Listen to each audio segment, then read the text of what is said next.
Nope. Y'all had to push me, didn't ya? You couldn't just let me be. Martin brushed the dirt off his hands and turned his head to the musty night sky. He had been alive a long time, long enough to know when a storm was brewing. A slight yet twisted smile cracked across his tired face. He didn't have much time to wrap things up.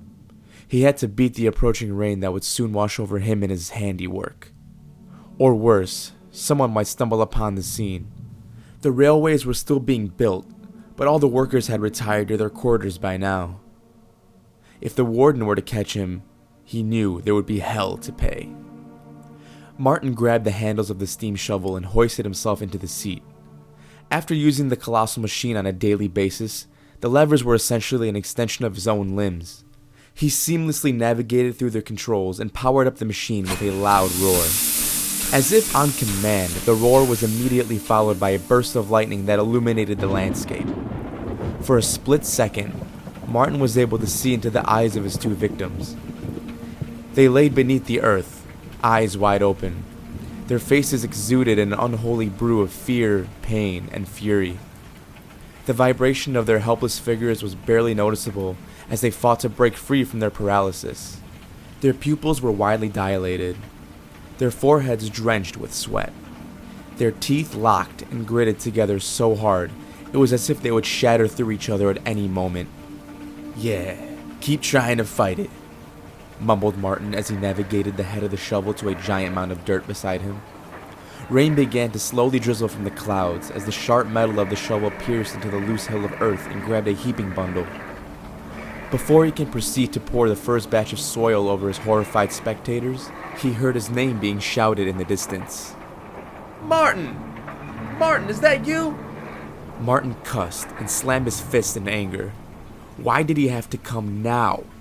He would have gladly taken care of him down the line, but to have three men mysteriously disappear in the middle of the night would have been too much, and Martin knew that. It didn't help that the man that was approaching fancied himself a leader. "Yeah, Corey, it's me," shouted Martin as he began to step down from his trusty vehicle. In his haste, he forgot to account for the rain, which had slickened every surface. He quickly lost his footing and fell into the now moist ground. As he fell, his foot smashed against the metal, and he felt pain shoot up his entire leg. Corey saw this and ran over as fast as he could. "Martin! Martin, are you okay?" slurred Corey. He had been drinking. Not a rare pastime for the contract workers that slaved away on the rails. The pay was not spectacular, but there was always enough for some cheap whiskey. Martin hoisted himself up as Corey helped. "I'm fine, just let me be," yelled Martin, shoving Corey away. Corey was taken aback. He had never seen Martin behave with even a hint of anger or violence. They had known each other for so long, and they had always had each other's back. They worked on 2 other construction sites before landing upon this one, always looking out for each other. No matter who else joined their crew, they knew they could rely on each other. That's how things started out this time around. That is, until they joined. Despite the powerful camaraderie between them, Corey began taking on more people into their work crew. He insisted they would be of good use. He brought on a couple of young chaps, Tommy and Ray. It wasn't long until things began to go bad. It was clear they both had their vices. Ray was always chasing around the local women, something Martin knew enticed Corey in the start. When he wasn't playing Casanova, he turned his sights to his so-called music career. He would stay up late at the saloons, performing silly song and dance numbers for little to no compensation. Between those two activities, he barely put in the effort when it came time to work. Tommy, on the other hand, had a more simple addiction: narcotics. While the other guys blew their hard-earned cash on booze, Tommy would always find a way to get his hands on some cannabis.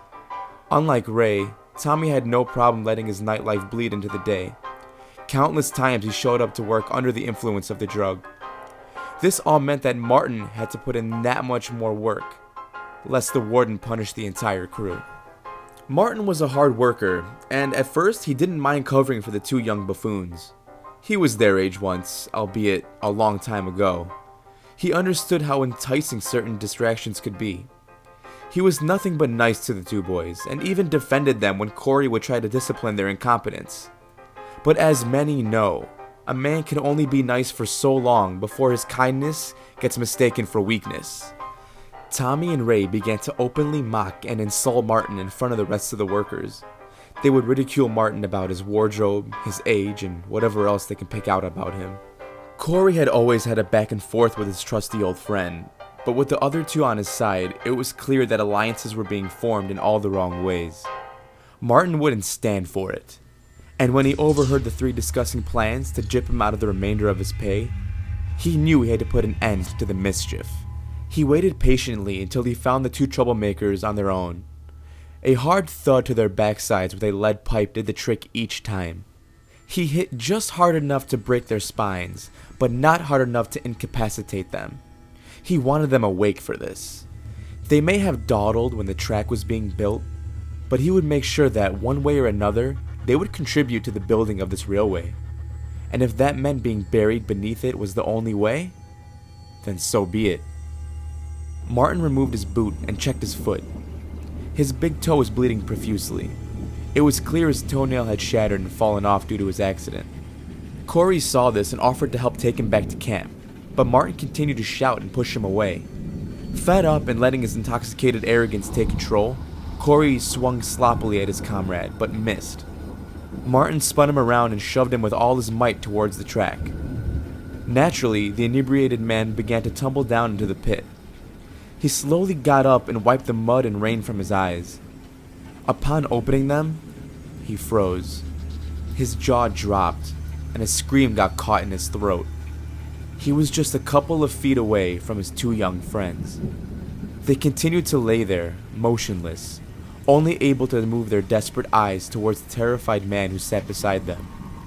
Corey looked back into their eyes with a look of confusion and terror. The two broke eye contact and looked just above him. Corey turned around, and he saw his old pal standing right above him, wielding yet another lead pipe. "I'm sorry, old friend." With that, Martin wound back and cracked Corey across the head. The next morning, the entire railway crew had began their shifts. With shovels and pickaxes, they smashed the ground, making way for the metal tracks to be laid out. By the end of that day, they had installed the tracks and began pounding them into place. Martin looked down at the unmarked grave of his former allies. He noticed something. The tip of Corey's finger had protruded from the dirt.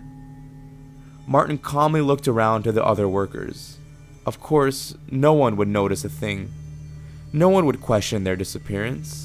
Workers like them were a dime a dozen. Martin had clearly overestimated the level of concern people would have over losing two young slackers and an arrogant drunk. He chuckled and put his foot over the lifeless digit like he was putting out a cheap cigarette. "Looks like you gonna help build the tracks after all," Martin grunted. "America gives you her thanks, gentlemen."